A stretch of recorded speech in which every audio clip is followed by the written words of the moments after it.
Rolling. Hey everybody, how you doing? I'm Mr. J. This is Mr. J 360. We're here in Bangkok, Thailand with a special 360 video interview with one of the local talent fixtures in Bangkok. He's been here for, well, how long? 16 years? 17 years. 17 years this month. As you can see over here, and you're free to move around throughout the interview, just wave your hand on cursor, whatever, and move the camera. Over here, Kaprice Kea, who is, what do you call it, a director, coach, actor, trainer. How would you define yourself? Why don't you go ahead? Well, I guess you can just call it an all-round filmmaker, basically. All-around filmmaker, yeah. Okay. Plus, accidentally I came into becoming quite the opposite, which was the actor's agent as well. So, agent, right? Yeah, of course. yeah. Tell us about your genealogy here, and actually even before, what brought you to the region, and how did you get started here? Yeah, well, my formative years were in London, basically, and that's where I started making films. Okay. I also did a lot of workshops, learned how to be an actor, even though I'd never wanted to be an actor, just so I could learn how to direct. I see, all right. And then around the early 90s, I made a film called Honeymoon and Beyond, 35mm shorts. Danny Boyle, who was just finished Shallow Grave at the time, he reviewed it on TV. He what? He reviewed it? Yeah, on TV. Nice. Gave it a glowing review. Excellent. We began to get to know each other after that, which was very nice. Excellent, excellent. And then a couple of years later, I made my first feature film there, The Hurting, which was it was described a bit ahead of its time. It was about male rape, but male rape by men who were straight, and Wow. and it did Challenging kind of shock a few people actually, but it was also something. Oh yeah, nice. Greetings from opposite ends of the liquor spectrum. Yes, I mean, I wouldn't like to kind of picture myself into now? being a. Okay. I'm not really a beer drinker. That's all right. Other than just, I'm so thirsty right now. 120. All right. There you go. Loy Yisip.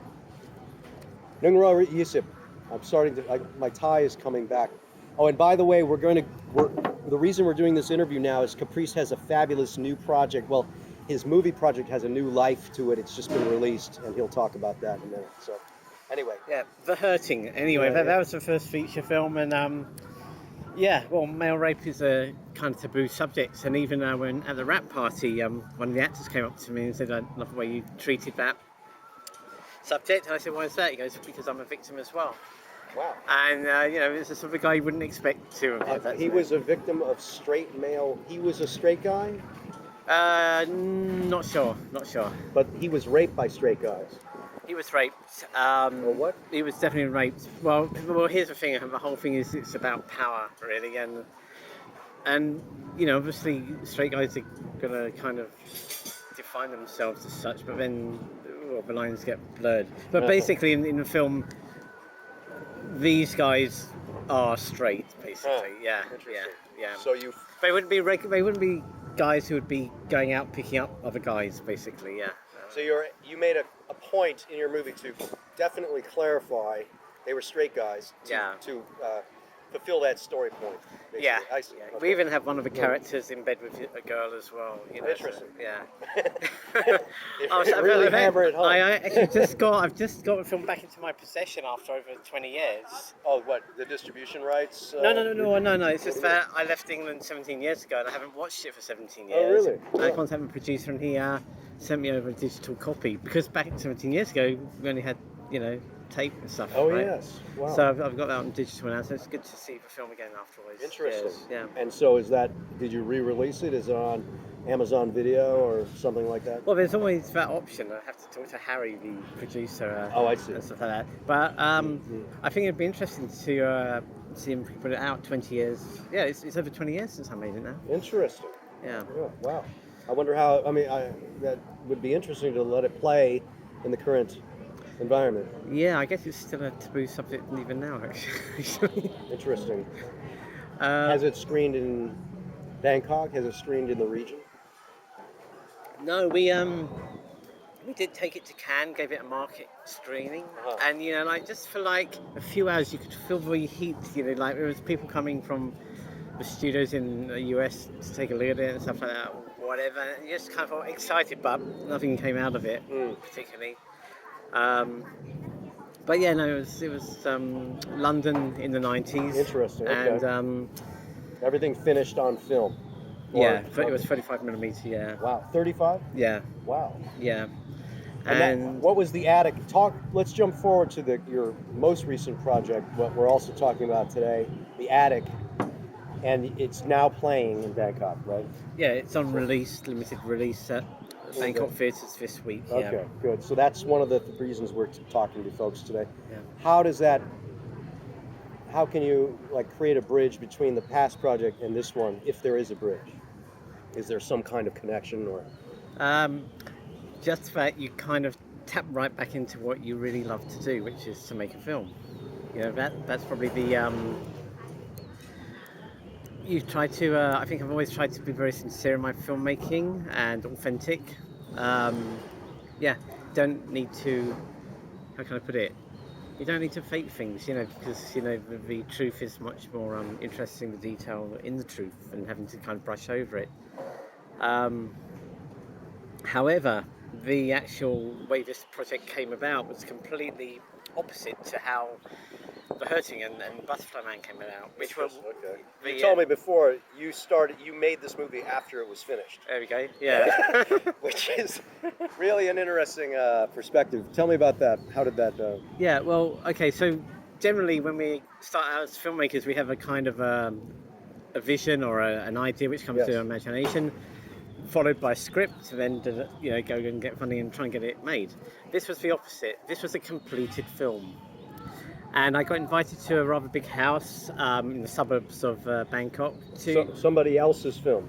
Yeah, entirely. Okay, it was somebody else's Something film. that I had no involvement with whatsoever. I came in as a critic, actually. Okay. Just to critique the film which was in front of me. They kind of were aiming for an international audience, so I just wanted to get my opinion. So I took my little notepad and pen, very diligently. I started writing notes as I was watching the film, and it was very quickly into the film. And I thought, this is actually not very good at all. Oh. In fact, it's pretty dreadful. There were lines where the actress was tripping over her English. This is a local movie, Thai movie. Yeah, Thai movie. Okay. And as I found out, by a director who doesn't even speak English. So if you're going to do a film in English for an international market, it's a good idea to be able to speak English. Right. So I was watching it, and of course, if it was like a take where the actress is tripping over the lines, well, then you'd kind of leave that to one side and look for the take which actually works. Yeah. Or if you're really desperate, you could revoice her or something so the lines are smooth, but we'd have her tripping over lines.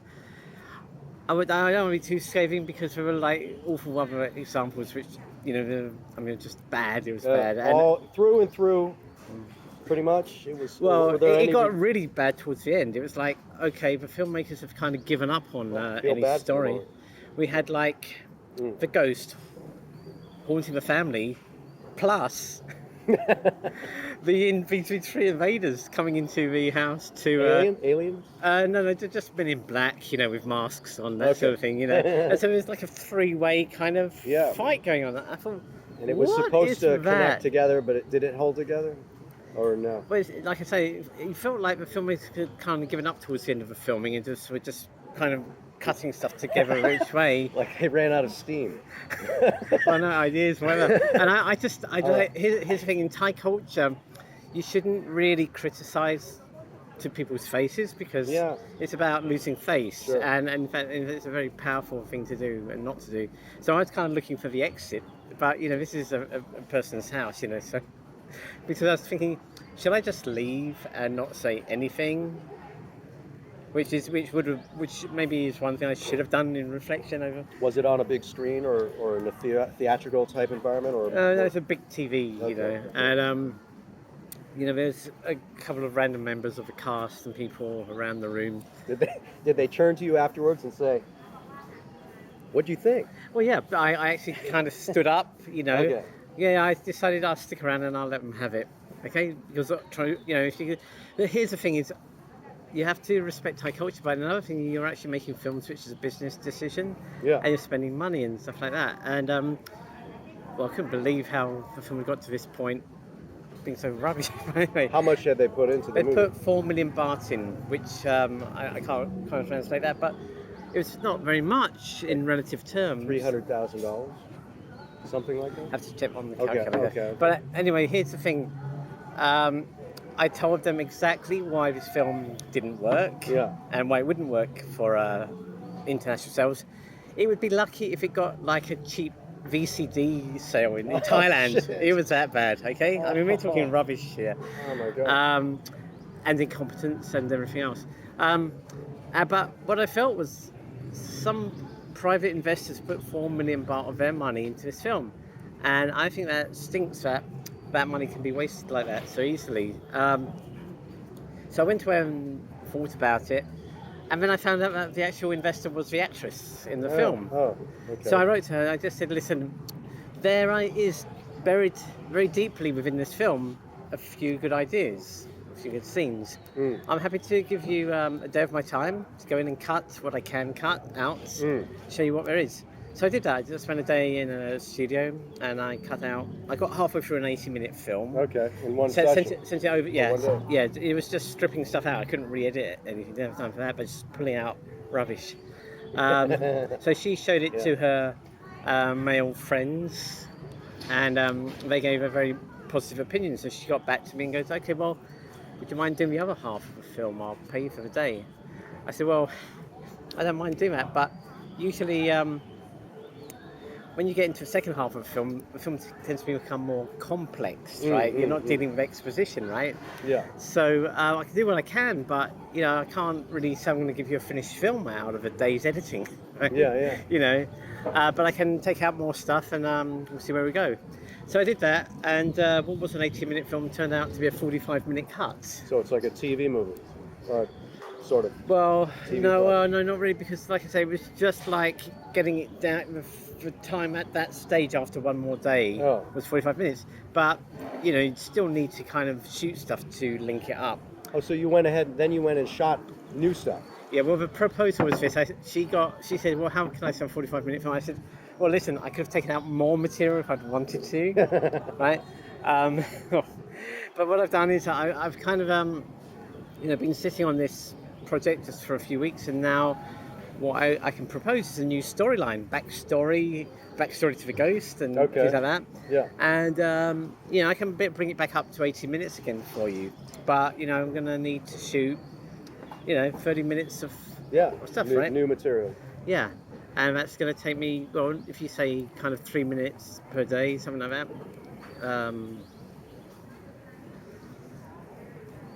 Something like that, 8 days or something.